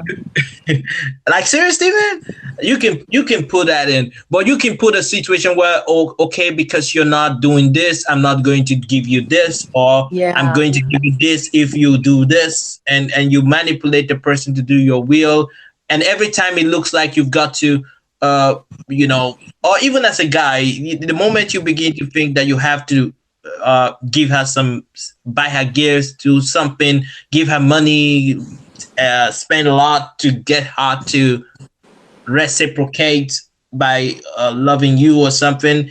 That's just toxic relationship. It Yeah. doesn't work. Yeah. Agree. And I'm happy that Mama Hicks had actually given us steps in which we can get out of it. And when you get out of it, please don't go back in. It's the worst thing Yeah. that And can happen. that was what I was going to say too. Like when we talked about like going back, like because people sometimes feel like they get lonely or they get like down on themselves or depressed, that they feel like they're not going to be able to find somebody else or they're not good enough for anybody else, and they start doing those self mind games where it's not true. It's your own mind fucking with you. Do Hmm. not go back to a toxic relationship. Just start working on yourself. And the thing is that was the other part of it, is like when I said reach out for support, but also if you're going to leave, here's the last part of that. If you're going to leave and you live with somebody and this person is not stable or harmful to you, like physically, you have to also try to figure out like an exit strategy for yourself, because that happens too. That happened to me with my ex-husband, because things got volatile and I ended up having to call the police. So you have to keep your safety, physical, emotional, mental safety in mind. But Hmm. when you do leave that person, block them completely on everything, and let your if it's somebody that your friends know or your family knows, let everybody know that you don't want to hear any more about them. Be very emphatic. I don't want to talk about him or her. I don't want to know what they're doing. I don't want to know where they're working, where they're going to be. Nothing. I want to not hear their name. And then after that, you have to give yourself time to heal from that relationship. So I would not recommend just jumping right into a new relationship, but do things to focus on your own self-care and Yeah. maybe like explore new hobbies or make new Hmm. connections. Hmm. Yeah, I agree. I agree with that. In fact, I agree with it so much that I'm not going to add to it. I agree with that. Yeah, honestly, 100%, because Thank you. these are very key. And I hope that that's meant the person who asked that question would be able to um, be able to summon the courage to get rid of it, because it doesn't really help staying in a toxic relationship. It doesn't help you. It doesn't help the other person. Both of you are just wasting valuable time. That's what Yeah. you're doing. Yeah. Valuable time. Well, let's Now, listen to the last voice note from Mrs. Madness. yeah, and then take the last question for today, if Okay. there's time. Where are you from, Mr. Zeno? Mama Hicks, where are you from? I am English, but I'm living in Wales, and the football team are losing at the moment, which is not very good. Depends on who you're rooting for, I Oh, guess. I have a lot of okay. Chelsea fan friends, and I have a lot of Arsenal friends. But no, I think that well, I am in Dublin. I am Nigerian, but I live and work in Dublin. Uh, Mama Higgs is somewhere in Say it. In- no, there's a way she says it. I can't say the way she says it. That she's so proud of she lives I'll say it. I'll let because you off the hook. I'm in yeah, beautiful, sunshiny Cleveland, I'm Ohio. Ohio. No, I like the way. Not that I didn't know where you. I just like the way you say it. You say it in such a wonderful way that your mayor would be very proud. Oh Very my proud. God, you are a lawyer. You really are a lawyer. Oh, there. We'll be very proud. That was so But again, dramatic. I loved it. yeah. And sorry about the national team. I again, I really want a new. I wanted a new. I wanted the Welsh team to go far. To be honest, I wanted a new. Well, when she was talking about the football game, she was talking about the European football competition that's going on at the moment, Is and it down to is England still in it or? yeah, they're still in it. Wales are in it too, so that's the part where she is. So yeah, and Well, I mm, hope your team wins. yeah, I hope they win. They have a good how would I put it? They have a good team. So I hope they win. Nicely done.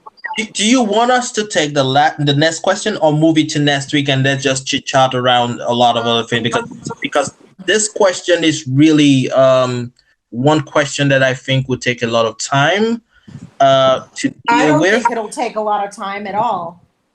Okay, let's do it. Let's do it. Let's do it. Somebody's about to shoot somebody. I talked to my daughter about this, and she was on the same page as me, and we were both livid. Okay, yeah, and perhaps we'll be on the same page, so it will be easy. So I'm just going to read it out, and then we're going to deal with it, right? Yes. Okay. I've got at least like 10, 15 minutes left, so we're good. Okay, great. So we have I booked a weekend getaway for me and my boyfriend, and he canceled, claiming his family had an outing on the same weekend. I know family is important, but so am I. I think it was not right to cancel, knowing that we chose the date together, and I spent money, not he spent. I spent money getting the reservation and booking. Now the question is, am I overreacting? I'm gritting my teeth right now. You can't see me. I'm grinding my teeth. Okay. Are you overreacting? Honey, you are not overreacting. You are right on time. First of all, let me just say this. It would be different. I think my answer and my feeling towards it would be completely different if he didn't pick out the date with you. And if you didn't put all your money into it. If you did it as a surprise, or if you guys pooled your money and he said, just pick a date, and then all of a sudden he realized, oh shit, that's when me and my family get together at, we go to Nantucket and we race our yachts or whatever the situation is, then I might give him some leeway. But in this particular case, what an asshole. Yeah, because I was thinking about it. Yeah, I know that the whole you're always with your family, for Christ's sake, man. You can pick another date. But anyway, you have decided, like you said, you come together with someone and you make a plan. Now, if the plan did not involve her spending money, I would have said, okay, something we can right. Yeah, we can take another weekend, and another weekend. But this is something that both of you agreed, and then she actually went ahead and paid for it with her own money just to give you a good time. And then you turn around and say, hey, I don't think that was fair on the girl. I don't think that was a fair thing to do, and I don't think that was the right thing to do, if you ask me. Right. I mean, that's hurtful too, because that just kind of says to her, like, in my mind, like, I would take it as like, no, I'm not that important, and kind of feel like kicked to the curb. I would feel very kind of crestfallen and just kind of Mhm. like, well, I don't matter as much as I thought I did. And the fact that, like you said, it was a weekend getaway. It wasn't just like we decided we were going to go to the art museum on a Saturday and you could just be like, Mhm. oh, like I've got this family thing this Saturday. Oh, no big thing. No worries. We'll reschedule. That's fine. No, she scheduling a weekend getaway is more involved. It's Mhm. costly, and you Mhm. guys did it together. Like, shame Together. on him. Shame on him. That's the thing. Both of you kind of did it together. You kind of like came together and said, "Hey, we're gonna do this," and then you chose a date, and then you Yeah. decided you're gonna do this. I think it just you know what I say about people. See, when people tell you that you're important to them, it's just mere words until they Actions show. speak louder. Exactly. And so when they show, this is one of the ways in which they show where you stuck in their priority list. Where are you in their priority Right. list? So Exactly. if you're not up there in their priority list, I'm not saying that I'm not going to go into that. I'm not going to I'm being tempted, but I'm not going to yield to that temptation to kind of try to say who's more important, family or spouse. I'm not going to do that. I'm going to just say that if both of you, like Mama Higgs has said, and I agree with her 100%, if both of you came together and made a decision as to say, hey, we're going to go out, and have a good time, it's not just like we're going out for shopping or something. You're going out and Right. have a good time and stuff, and then have a weekend away, and you agreed on a date, and she had actually set out a lot of things and put aside a lot of things just to make that day, Yes. and then you turn around. Yeah. It's a large uptaking. Like, and girl, you better get your money back. And if you don't, if they charge you any fees, he better pay you back. Or better yet, break up with his ass and take someone else. That's my Yeah. advice. uh, no, maybe not for this getaway, but it just Doggone. No, I'm just kidding. maybe not this getaway, but it just tells you that this not going to work. It tells you the relationship is not going to work, and there is, it's a big huge red flag that tells you, man, you're not important. So that means that a day would come when you need him for something, and you have to look at his priority list and like, where are you? You're not there. You're Yeah. not on. And Zeno, I would like for this girl to get back to us and let us know, because I'm curious what the boyfriend, like how this transpired and what she ultimately did, and what was the family getaway, like what was so important that he had to like bag out on her and their yeah, family. I would want this girl, I'm curious. whosoever you are who wrote in, I would want you to get back to us and be gracious enough to tell us what exactly and how this panned out, because I really want to know what happened after the conversation, after you're overreacting in court. Like, you're not overreacting, babe. No, But not at all. saying that after the conversation and after everything, like, I want to know. I'm curious about the story, and I want to know more about it. And if Hey, she's gracious icon. enough, would love to hear how the story pans out. But I want, from this question, I think that, when you are in a relationship, it's important that I think it's one of those things that you really feel like, I need to know where I am on his priority list, because everybody has a priority list. Everybody. And Right. so, like, this is the one moment where you just know that, hey, where am I on this person's priority list? You know, And you know and what? I have to say too, that he was together with you booking it is such a slap in the face for me. It's such an outrage because, like you said, that I would feel like I wasn't a priority, and that, like, what kind of a message is he sending to me about the relationship? So you really have a lot of thinking to do, and a lot of, like, I would definitely take a step back and yeah, really decide if this is somebody you want to move forward, like continue to move forward with in this relationship. Yeah, true. Because I it's feel the one bad for person. her. That sucks. I do. I do because it's something that goes. There are certain things that happen. There's certain actions that people take. Sometimes when I look at actions, I look at actions in terms of the repercussion, as in, does this action have consequences that goes straight to the core of the relationship, or it just brushes the top, like that it's not very harmful. It's like, when you say I'm going to come see you tomorrow, and something came up and I couldn't come. This Yeah. doesn't fall in the same category with that. No. You get what I'm saying? Yeah. If for instance you had a health emergency, I would understand. If there Yeah, was, for that instance, is true. Like that would be the caveat. Like, but yeah. but that she, but that she just said that. I don't know. I mean, And I was it's thinking, kind of ambiguous because we only get a little this snippet of information. funny thing is And that, but Zeno, that she says in yeah, her question, the key for me that she says he canceled, claiming his family had an outing. Claiming kind of suggests to me that she doesn't buy the fact what that there was a family situation or outing. Yeah. yeah. I read that. I read that too, but I just didn't want to. I wanted to kind of give the guy I'll some go credit.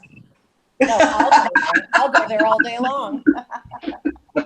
I was like, I wanted to avoid that part because I wanted to give the guy some credit. Like, No, you would because you're the guy. But listen, yeah, I'm going to drag you there I'm going to drag you there by the scruff of your yeah, neck, and I'm going to because show you. because No, look at this word. He claimed he that they claimed had to. a family outing. Yeah, that's bullshit. There was So something it's else going on possible. that It's he wanted to do possible. better, and he Hmm. kicked her to the curb.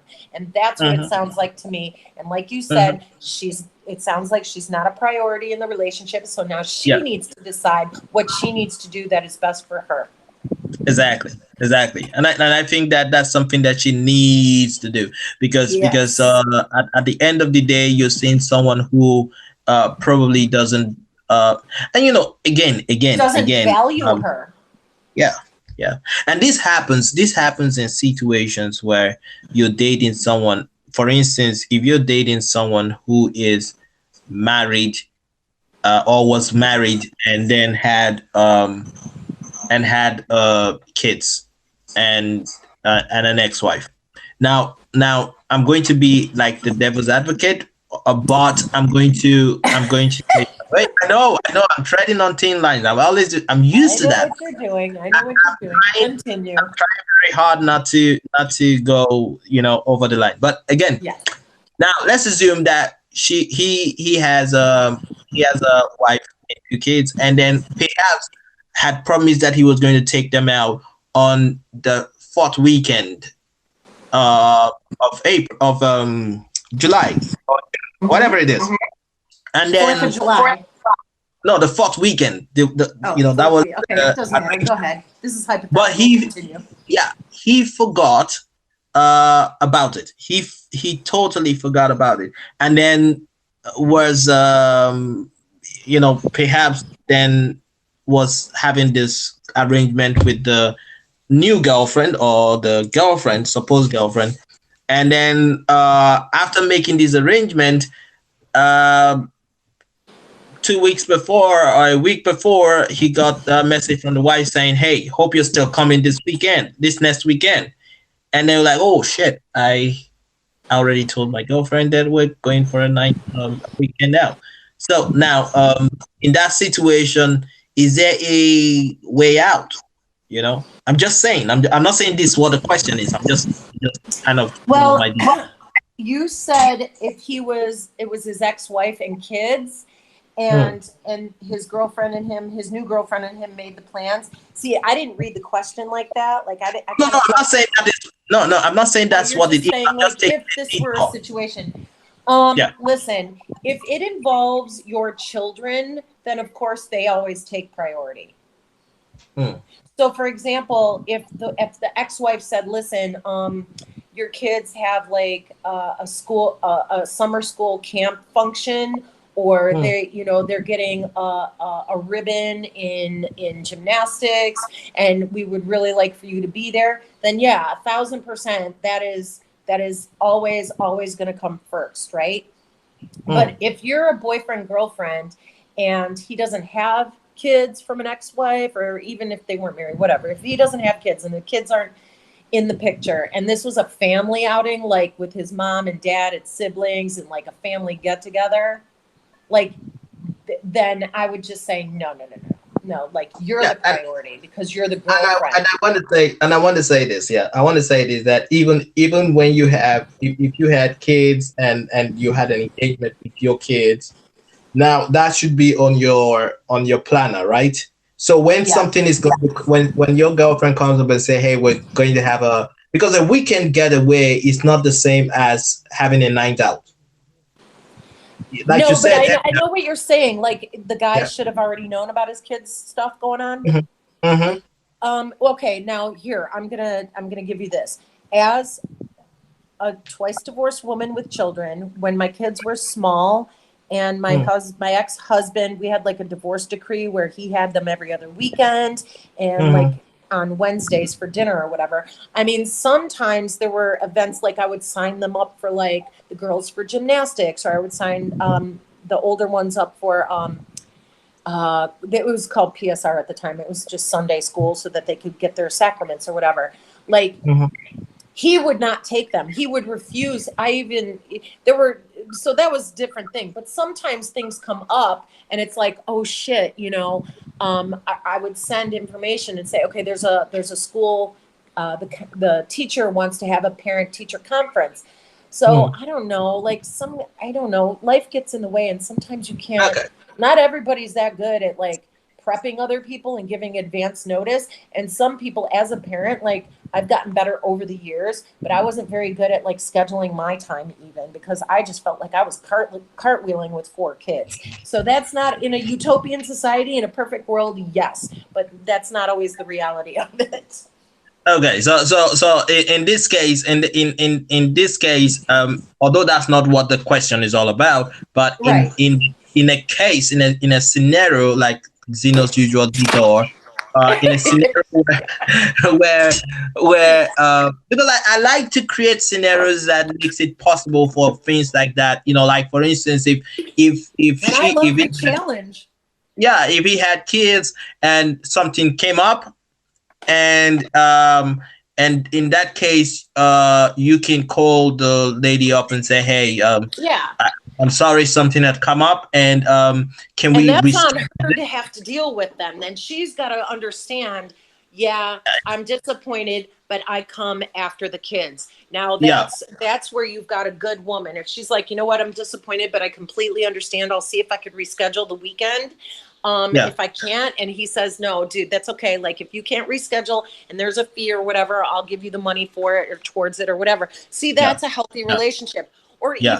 even like you said with the scenario with the kids, like even if it was something where it was last minute, or even if he totally forgot, like, oh my God, you know I planned this with you, but I Mm. totally forgot my kids have this thing with swimming class or whatever. I mean, then it's just incumbent upon the girlfriend now to be understanding.